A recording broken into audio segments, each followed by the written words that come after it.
कहानी की शुरुआत में एक लड़की जिसका नाम होली होता है वो अपनी कहानी बता रही थी कि किस तरह देखते ही देखते मैं अपनी फैमिली की आंखों के सामने से इनविजिबल गायब हो गई। एक दिन होली अपने डैड और बहन भाइयों के साथ खाना खा रही थी। उसकी बड़ी बहन और छोटा भाई था। अब होली के डैड उसके बहन भाइयों को तो खाना दे देती है पर उसे नहीं देती, क्योंकि वो किसी को भी दिखाई नहीं दे रही थी। पर तभी यहाँ उसकी मॉम आ गई, जिन्हें देख वो काफी खुश हो गई। दरअसल उसे सिर्फ उसकी मॉम ही देख सकती थी, इसलिए बस वही होली को प्यार करती थी। अब एक दिन होली की मॉम उसे एक नेकलेस देती है जिसमें एक क्लाइडोस्कोप लगा हुआ था, यानी इसके जरिए किसी भी चीज को आसानी देखा जा सकता था। चीजें इसके जरिए देखना भी काफी अच्छा लगता था। कुछ दिन के बाद होली की मोम की हालत काफी खराब हो गई, क्योंकि उन्हें कैंसर था। एक दिन तबीयत इतनी ज्यादा खराब हो गई कि उनकी मौत हो जाती है। मोम के मरने से होली बहुत ज्यादा दुखी थी, वो पूरी तरह टूट गई। हर वक्त अपनी मोम को याद करती रहती थी। जब होली स्कूल गई तो वहाँ भी हर कोई उसे नजरअंदाज कर रहा था। जाहिर है यहाँ भी वो सबके लिए इनविजिबल थी, किसी को नहीं दिख रही थी। होली ने देखा कि मेरी फैमिली मेरे कमरे को किसी स्टोर रूम की तरह इस्तेमाल कर रही है। वहाँ उन्होंने फजूल सामान रखा हुआ था, जो देखकर होली काफी टूट गई। उसे समझ नहीं आ रही थी कि इन हालात में क्या करूं। होली का भाई दरअसल बेसमेंट में रहने लगा। उसे वीडियो आर्ट का काफी शौक था, जिसमें वो माहिर भी था। इसका ही पूरा सेटअप उसने वहाँ कर रखा था। होली की बहन ने भी शादी कर ली थी, जो अपने हस्बैंड के साथ हंसी खुशी रह रही थी। गरीब बात उसकी डेट की, वो अभी भी एक इंश्योरेंस कंपनी में जॉब किया करती थी। अब ये सारी फैमिली आज भी साथ ही रह रही थी, जिन्हें देखकर हालांकि होली खुश तो होती है, लेकिन इस बात से भी वो उदास थी कि इन लोगों में मैं नहीं हूँ। अब ऐसे घूमते भागते हुए एक दिन उसे एक बिल्डिंग में घर मिल जाता है, जहाँ वो रहना शुरू कर देती है। अब वो अपने इनविजिबल होने का फायदा उठाकर जासूस का काम करने लगी। जैसे कि सेलिब्रिटी और एक्ट्रेस वगैरह अगर किसी के साथ ताल्लुक में होते तो यह उनकी तस्वीर बनाकर एक न्यूज रिपोर्टर को सेंड कर दिया करती थी, जिसके बाद वो होली को पैसे भिजवा दिया करता था। इनविजिबल होने की वजह से होली जहाँ चाहे जा सकती थी। शर्म, किसी को देखकर हिचकिचाना, कपड़े उसके लिए कोई मायने नहीं रखती थी। जाहिर है कोई उसे इस हालत में देख नहीं सकता था, तो इसलिए वो इस बात की परवाह नहीं करती थी। अब हमेशा की तरह एक दिन जब वो एक सेलिब्रिटी का पीछा कर रही थी उसके खिलाफ सबूत इकट्ठा करने के लिए, तो तभी एक बाउंसर जिसका नाम शेन होता है वो होली से टकरा जाता है। इसलिए उसने होली को पकड़ लिया। ये देखकर वो काफी हैरान रह गई, क्योंकि उसकी मॉम के बाद ये दूसरा इंसान था जो होली को देख सकता था। इसीलिए शेन को लेकर होली के दिमाग में कई सारे सवाल थे, लेकिन वो किसी भी सवाल का जवाब दिए बगैर नजरअंदाज करके वहाँ से चला जाता है। वो घर आकर जब लेटी तो उसे याद आया कि मैंने बाउंसर शेन को कहीं देखा है। इसलिए वो फौरन अपने पास रखे एल्बम्स को चेक करने लगती है। उसे पता चला कि शेन धोखा देने वाले सेलिब्रिटीज में से एक है, जिसकी तस्वीर बनाकर उसने रिपोर्टर को सेंड की थी। इसलिए अब होली शेन के बारे में इंटरनेट पर सर्च करने लगती है, जहाँ उसे पता चला कि शेन काफी वक्त पहले पूरी दुनिया की फाइट का चैंपियन हुआ करता था, जिसका ताल्लुक एक मॉडल से था। दोनों एक दूसरे को पसंद करती थी, लेकिन होली की जासूसी की वजह से शेन का ये चक्कर सबके सामने आ गया। जो तस्वीर होली ने बनाई थी उसमें शेन मॉडल के काफी करीब था। इस वजह से शेन के सभी फैंस उसके खिलाफ हो गए। इस टेंशन की वजह से शेन ने जब अगली वर्ल्ड चैंपियन की लड़ाई की तो वो हार गया, जिस वजह से उसका करियर तबाह हो गया। अब जब होली को पता चला कि मेरी वजह से शेन की जिंदगी बर्बाद हुई तो वो काफी दुखी हो जाती है। वो एल्बम लेकर फौरन शेन के पास गई, इस सब के बारे में बताती है, माफी मांगने लगी कि तुम्हारे करियर डूबने की जिम्मेदार मैं हूँ। तब शेन उस पर गुस्सा करता है और यहाँ से चले जाने को कहता है। होली कहती है मैं तुमसे वादा करती हूँ कि तुम्हारी खोई हुई इज्जत और शोहरत वापस ला कर रहूंगी। शेन को उसकी बातों पर यकीन नहीं होता, इसलिए वो यहाँ से जाने लगा। होली उसे मनाने लगती है कि प्लीज मुझे एक मौका दो ताकि मैं अपनी काबिलियत को साबित कर सकूं। पर वो उसे नजरअंदाज करके अपने मैनेजर के पास आ गया और आने वाली फाइट के बारे में बात करने लगता है। होली भी उसके पीछे पीछे अंदर आ गई थी, जो अब मैनेजर के साथ में बैठकर उसके मैसेजेस पढ़ने लगती है। ये देखकर शेन को काफी हैरत हुई। उसे समझ नहीं आती कि आखिर वो मेरे मैनेजर को नजर क्यों नहीं आ रही और मेरे साथ ये सब क्या हो रहा है, वो मुझे ही नजर क्यों आ रही है। अब मैनेजर मोबाइल पर देखकर उसे फाइट के बाद मिलने वाले पैसों के बारे में बताता है, जो देखकर फौरन होली बोल पड़ी। वो शेन को बताती है कि मैनेजर झूठ बोल रहा है, ये फाइट के बाद मिलने वाले पैसे तुम्हें कम बता रहा है, जो कहकर वो शेन को असली रकम बताती है। मैनेजर की हरकत के बारे में शेन उसे बता भी देता है। इस पर मैनेजर को हैरत भी हुई और शर्मिंदगी भी, तो उसे मजबूरन ये डील करनी पड़ती है।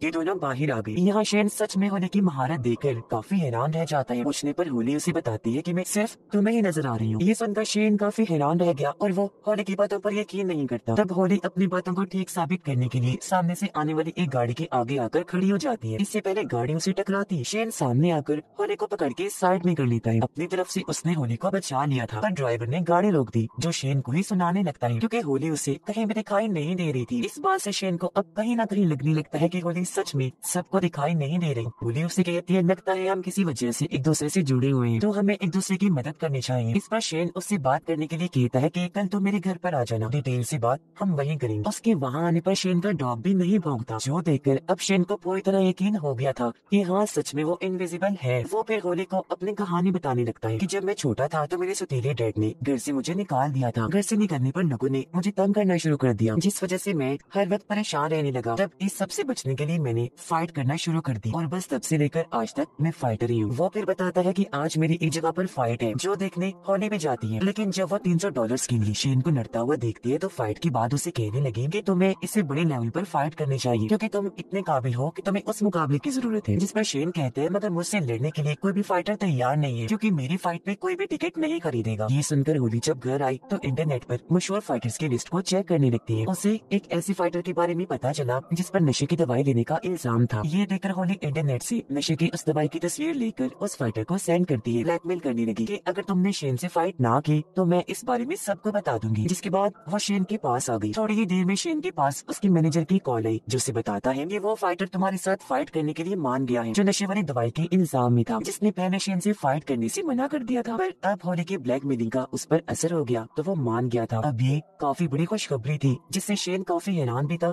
साथ ही खुश भी। और अब कुछ दिन के बाद होने वाली शेन की इस फाइट का चर्चा हर जगह होने लगता है जिस वजह से वो भी काफी जोश और दम से फाइट की तैयारी करने लगता है। और अब आखिरकार वो दिन आ ही गया जब इनकी फाइट थी। रिंग में आकर दोनों लड़ने लगे, बुरी तरह एक दूसरे को पीट रही थी। होली भी ये फाइट पास से देखना चाहती थी लेकिन उसे भीड़ भाड़ में जाना पसंद नहीं था, इसीलिए वो शेन के घर बैठकर ये फाइट देख रही थी। फिर आखिरकार शेन इस फाइट को जीतकर सबको हैरान कर देता है। जीतने के बाद जब वो घर आया तो होली से मिलकर काफी खुश हो जाता है। ये दोनों अब जब खाना खा रहे थे तो शेन होली से उसके वजूद के बारे में पूछता है कि आखिर इनविजिबल होने की वजह क्या है, तुम क्यों किसी को नहीं दिखती। जिस पर होली उसे बुरा भला कहने लगी क्योंकि उसे लग रहा था कि शेन मेरी बेइज्जती कर रहा है। पर शेन उसे गले से लगाता है, कहने लगा कि देखो मैंने ये साबित कर दिया है कि मैं तुम्हारा मजाक नहीं उड़ा रहा। ये दोनों गले से लगे ही हुए थे कि तभी एक कैमरामैन आकर इनकी तस्वीर बना लेता है क्योंकि शेन के साथ वहाँ होली का बस शैडो साया ही नजर आ रहा था। ये देख शेन जल्दी से भागा ताकि उसे पकड़ सके, लेकिन कैमरामैन वहाँ से भाग चुका था। पर इससे शेन को परेशानी नहीं हुई क्योंकि उसे तो ये लग रहा था कि होली तस्वीर में नहीं आई होगी। लेकिन अगले दिन होली जब खुद को एल्बम में देखती है तो काफी खुश हो गई क्योंकि वहाँ उसका शैडो था जिसके गले शेन लगा हुआ था। ये देखकर होली काफी खुश हो गई कि चलो कम अज कम मेरा शैडो तो कहीं पर आया। जबकि शेन अपने अगली फाइट के लिए एक कॉन्फ्रेंस में आया हुआ था। यहाँ सारे लोग उससे ये सवाल कर रहे थे कि वो शैडो वाली लड़की कौन है जो तुम्हारे साथ तस्वीर में थी। उनकी बातों को नजरअंदाज करके शेन उठा वहाँ से चला जाता है। अब होली एक और बाउंसर का पीछा करते हुए उसकी गाड़ी में आ गई। वो उसके सामने ही थी पर दिख नहीं रही थी। वो बाउंसर को तस्वीर सेंड करके ब्लैकमेल करती है कि तुम शेन से फाइट करो वरना तुमने जिस लड़की के साथ कल रात गुजारी है उसके बारे में मैं सबको बता दूंगी और हाँ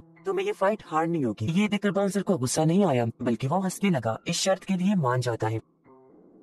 रात को होली जब शेन के साथ थी तो तभी यहाँ उसकी दोस्त इन्हीं मॉडल की कॉल आई जिसके साथ ही शेन की बदनामी हुई थी। वो उसकी आने वाली फाइट के लिए हौसला अफजाई करती है, साथ ही पिछली फाइट जीतने पर मुबारकबाद भी देती है। अब जब होली को ये पता चला कि शेन की दोस्त मॉडल फिर से उसकी जिंदगी में आ रही है तो होली काफी उदास हो गई क्योंकि कहीं न कहीं वो शेन को पसंद करने लगी थी। जिसके बाद फाइट का दिन आ गया जहाँ शेन आसानी से बाउंसर को हरा देता है। और अब होली शेन की फाइट की अफवाह एक काफी बड़े फाइटर के साथ उड़ाती है। उस फाइटर का नाम अटीला था। ये खबर मिलते ही अटीला का मैनेजर उसे इस बारे में बताता है जिस पर अटीला शेन के साथ लड़ने से साफ साफ मना कर देता है। मौका पाकर होली अटीला के घर घुस गई थी। वो हर जगह उसे ब्लैकमेल करने के लिए कोई क्लू ढूंढने लगती है लेकिन उसे वहाँ ऐसा कुछ भी नहीं मिलता। अब होली को अपने घर वालों की याद आ रही थी तो उन्हें देखने वो अपने घर गई। उसे पता चला कि मेरी बहन माँ बनने वाली है, लेकिन किसी वजह से वो ये बात अपने हस्बैंड को बताना नहीं चाहती। अब होली जब शेन से मिलने बार में गई तो वहाँ उसे मॉडल के साथ बैठा हुआ पाती है। ये देखकर वो काफी दुखी हो गई, यहाँ से जाने लगती है। तब उसके पीछे पीछे शेन भी आया, कहता है देखो होली तो मेरी जरूरत हो लेकिन वो मेरा माजी है, मेरा प्यार है जिसके साथ रहना मेरी मजबूरी है क्योंकि आज भी मैं उसे पसंद करता हूँ। जो सुनकर होली एकदम टूट गई क्योंकि वो ये बात कभी बर्दाश्त नहीं कर सकती थी, इसलिए शेन को अकेला छोड़कर वापस अपने घर आ जाती है जहाँ खबरों में भी शेन और उस मॉडल के बारे में ही बताया जा रहा था। जो देखकर वो और दुखी हो गई। शेन से अलग होने के बाद अब होली आहिस्ता आहिस्ता नशे पर लग गई थी। जहाँ एक दिन उसे मिलने शेन आता है, वो उसे गले से लगा लेती है पर शेन उसे ऐसा करने से मना करता है। कहने लगा होली तुम्हें अपनी इस हालत के बारे में समझना चाहिए कि तुम ऐसी इनविजिबल क्यों हो और फिर उस वजह को ठीक करना। जो कहकर वो यहाँ से चला गया। उसके जाते ही होली गुस्से से पागल हो गई, कंट्रोल से बाहर हो जाती है। पूरे घर का सामान तोड़कर इधर उधर बखेरने लगती है जिसमें उसकी मॉम का दिया हुआ क्लाइडोस्कोप वाला नेकलेस भी टूटकर गिर जाता है। अगली सुबह जब होली सोकर उठी तो वो काफी हैरान रह जाती है क्योंकि अब तो वो खुद को शीशे में भी नहीं देख पा रही थी। ये बताने के लिए वो जब शेन के पास गई तो अब वो उसे भी दिखाई नहीं दे रही थी जिस वजह से वो काफी चौंक गई। पूरे शहर में घूमने लगती है क्योंकि उसे कुछ समझ नहीं आ रही थी कि मैंने करना क्या क्या है। उधर मॉडल शेन की ट्रेनिंग देखकर काफी खुश हो जाती है। कहने लगी कि मुझे लगता है तुम इस बार अटीला से भी जीत जाओगी, क्योंकि हारने वाले लोगों से मैं ताल्लुक नहीं रखती। ये सुनकर शेन को अजीब लगा। वो कहते हैं कि अगर मैं हार गया तो क्या तुम मुझे छोड़ दोगी। वो बातों पर टालने लगती है। अरे नहीं नहीं, मैं तो बस मजाक कर रही थी। पर क्योंकि शेन को उस पर शक हो रहा था, इसलिए वो यहाँ से चला जाता है। उधर होली ये फैसला करती है कि इससे पहले मैं हमेशा के लिए इनविजिबल हो जाऊँ, मेरा वजूद खत्म हो जाए, मैं आखिरी बार अपनी फैमिली से मिल आती हूँ। वो जब अपने घर गई तो पता चला कि उसकी बहन ने अभी तक अपने हस्बैंड को इस बारे में नहीं बताया कि मैं माँ बनने वाली हूँ। ये देखकर होली समझदारी से उसकी किट को अपनी बहन के हस्बैंड के सामने ले आती है, जिससे वो भी जान गया कि वो माँ बनने वाली है। उसे बहुत खुशी हुई। वो उसे गले से लगा देता है। अब जब होली अपने भाई के पास गई तो उसने देखा कि कैमरा में मेरा भाई एक लड़की को देख रहा है, क्योंकि वो उसे पसंद करता था पर अभी तक इस बारे में उसे नहीं बताया। ये देखकर होली जानबूझकर उस लड़की को नीचे गिरा देती है ताकि मेरा भाई उसे बात कर सके। ऐसा होता भी है। दोनों बातें करने लगे। इस तरह उनकी दोस्ती हो जाती है। अब वो अपने डैड के पास गई जो दुखी नजर आ रही थी। उनकी आंखों में आंसू थे। होली देखती है कि लैपटॉप में डैड मॉम की तस्वीर देखकर उदास है, यानी वो उन्हें आज भी याद करते हैं। उसने फिर जब देखा कि डैड मॉम की कब्र पर जा रहे हैं तो वो भी उनके साथ साथ चली जाती है। वो फिर अपने डैड से माफी मांगकर शेन की फाइट देखने के लिए निकल जाती है, जबकि शेन फाइट में अटीला से काफी मार खाता है। ये देखकर होली को बुरा लगा, इसलिए वो शेन की हौसला अफजाई करने के लिए रिंग में ही चली जाती है। वो शेन के हाथ पर अपना हाथ रखकर कहती है कि तुम घबराओ नहीं, मैं तुम्हारे लिए यहाँ पर मौजूद हूँ। अब पहले पहले तो होली शेन को नजर नहीं आती, लेकिन कुछ ही देर में वो शेन के साथ साथ सबको दिखने लगती है। पर इस बात से वो खुद अनजानती जल्दी से रिंग से बाहर आ जाती है ताकि वहाँ से शेन को सपोर्ट कर सके। तभी गार्ड उसके पास आ गया और क्योंकि वो बिना टिकट के अंदर आई थी, इसलिए वो उसका बाजू पकड़ लेता है ताकि उसे बाहर निकाल सके। ये देखकर होली काफी चौंक गई कि ये मुझे देख पा रहा है, इसने मुझे हाथ भी लगाया। और अब शेन कुछ ही पॉइंट्स की कम होने की वजह से अटीला से फाइट हार जाता है। मैच खत्म होने के बाद मॉडल उसके पास आकर शेन को हमदर्दी दिखाती है, पर वो उसे कोई बात किए बगैर वहाँ से चला गया, क्योंकि अब वो होली को पसंद करने लगा था। इसलिए वो भागकर होली के पास गया जहाँ गार्ड उसे निकाल रही थी। शेन उनसे कहता है कि रुक जाओ, ये मेरे साथ है, और अब वो होली को गले से लगा लेता है। दोनों फिर से गले से लग गए। इसके कुछ दिनों के बाद होली अपने डैड के सामने गई, जहाँ वो अचानक उसे देखकर हैरान तो थी, साथ ही बहुत खुश भी हो जाती है और अपनी बेटी को गले से लगा लेती है। और इसी के साथ इस फिल्म की कहानी भी यहीं पर खत्म हो जाती है।